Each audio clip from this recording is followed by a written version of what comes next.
isa ng official forecast track para sa ating binabantayang sama ng panahon.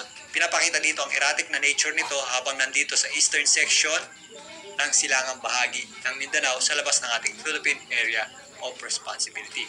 Patuloy nga itong kikilos, pahilaga-hilagan silangan, papunta sa ating boundary line at base dito, posibleng sa darating na Wednesday or Thursday, yan po ay makapasok na sa loob ng ating Philippine Area of Responsibility. Pinapakita rin dito ang unti-unting paglakas nitong ating binabantayang bagyo sa labas ng PAR habang unti-unting lumalapit sa kalupaan.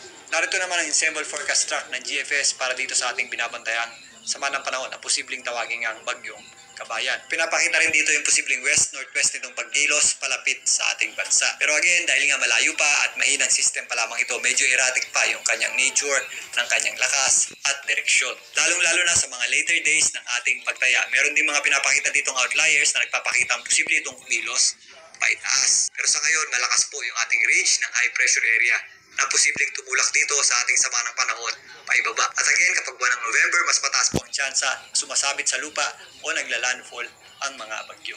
Sa ngayon, mula hilagang bahagi ng Mindanao hanggang Luzon, yan po yung ating area of uncertainty. Sa kasalukuyan, wala pa pong direktang epekto sa anumang bahagi ng ating bansa itong bagyong posibleng tawaging Kabayan. Ito